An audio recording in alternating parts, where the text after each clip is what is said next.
The American militia movement had been mostly dormant during the Bush administration, but the election of Barack Obama gave it new life, and thousands of new members.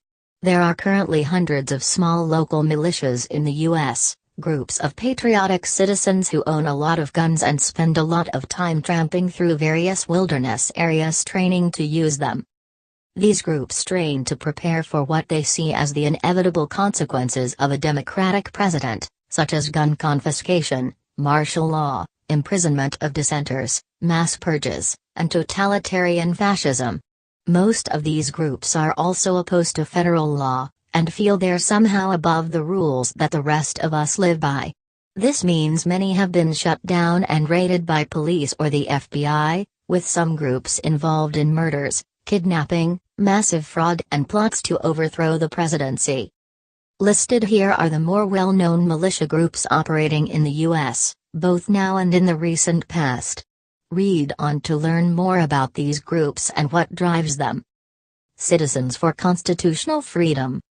The armed group of militia members who occupied the Malheur National Wildlife Refuge in Oregon in 2016 called themselves the Citizens for Constitutional Freedom. They appear to be a small group with anywhere between 10 and 25 members, are led by members of the Bundy family, famous for their standoff with the Bureau of Land Management in 2014. They seek the ceding of land used for federal wildlife refuges to their control, as well as the release of 2 imprisoned ranchers found guilty of burning federal land. Pacific Patriots Network.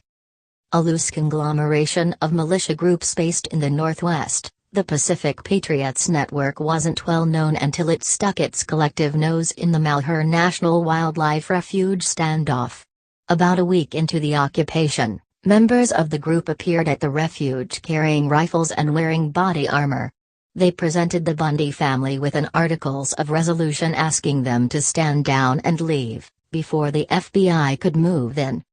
In an ironic twist, the Bundy family asked the PPN to leave, telling them they didn't need more people at the refuge, and that the intense firepower the PPN brought would make the situation worse. Michigan Militia. While having only a few hundred members, the Michigan Militia is one of the best-known militia groups in the U.S., due to its founder, Norman Olson, testifying before Congress in 1995. Among other lofty statements, Olson told the United States Senate Subcommittee on Terrorism that martial law shall not be possible in this country as long as the people recognize the Bill of Rights as inalienable. He was later booted out of the group after blaming Japan for the Oklahoma City bombing, and the group has gone through a number of iterations since then. Montana Freemen.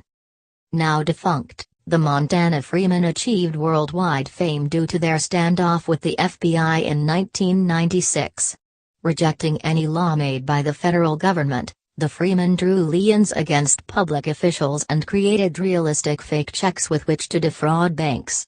The FBI moved in on their sovereign township, and the group surrendered after a bloodless, 81-day siege. Their leadership was convicted and jailed, where they continued their bogus lien schemes, this time bamboozling their fellow prisoners. Republic of Texas. This is a loosely organized militia devoted to freeing Texas from the shackles of the federal government. Members believe that since Texas voted for one to leave the Union in 1861, it's technically considered a captive nation under international law. Subsequent courts have disagreed. Internal strife broke the group up, and some of its founders had an armed standoff with police and Texas Rangers in 1997. Group members have, among other crimes, threatened to assassinate President Clinton, committed burglary and kidnapped multiple people, including former members of the militia. The group is still active, having been raided by local police in February 2015. Oath Keepers. It seems counterintuitive for active duty military members to plot how best to disobey orders, but this is the Mo of Oath Keepers, a non-profit organization formed by a former U.S. paratrooper shortly after Barack Obama's inauguration in 2009. With chapters across America, Oath keepers see themselves as defenders of the Constitution and a bulwark against tyrannical government intervention and Obama's eventual martial law takeover. They have considerable pull with the Tea Party movement, are the darlings of right-wing radio, and are heavily armed and well organized. Detractors see them as paranoid at best, and dangerous at worst. Posse Comitatus. One of the earliest right-wing Christian patriot militias, Posse Comitatus pioneered a number of tactics used by later groups. They were among the first to tie together Christian millennialism, anti-Semitism, tax refusal, and survivalist training. Posse members have been involved in a number of violent incidents against police, governmental officials, and union members. They also helped pioneer ideas that became popular in the sovereign citizen movement, where members believe they can use legal loopholes, frivolous lawsuits, and bogus tax liens to free themselves from federal laws. Hutri. Hutri is a Christian militia group based in Michigan that made news around the world after the FBI arrested its leadership in 2010 for planning a violent revolt against the U.S. government.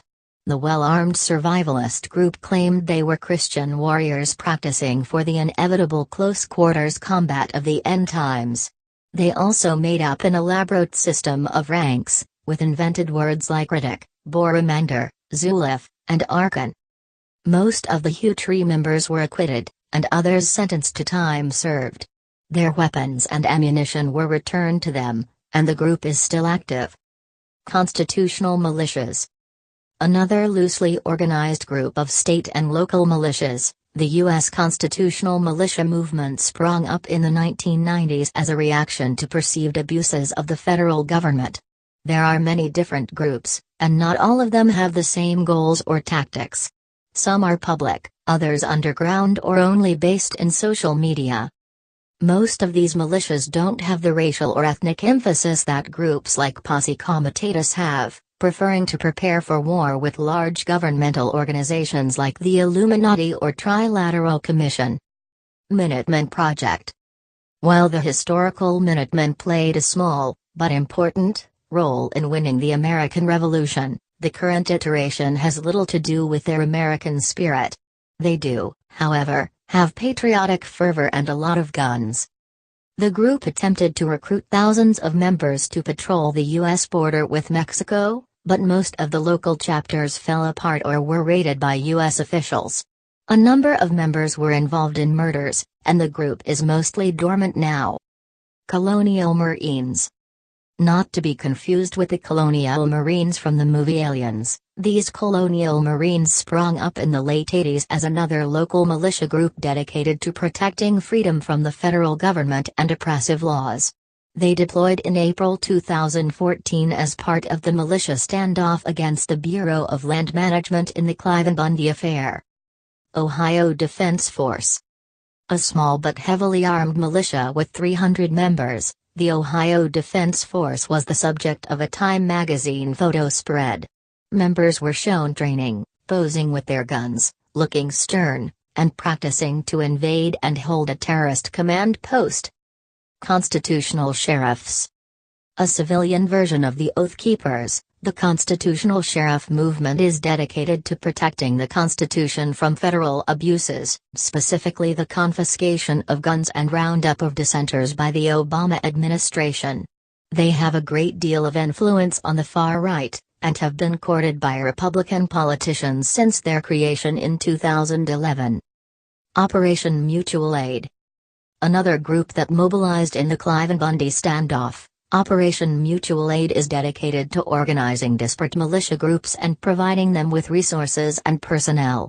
Their website gives their mission as defense of public and private property, lives, and liberty to exercise God-given rights, seen plainly in the laws of nature, and codified in the Declaration of Independence and Bill of Rights.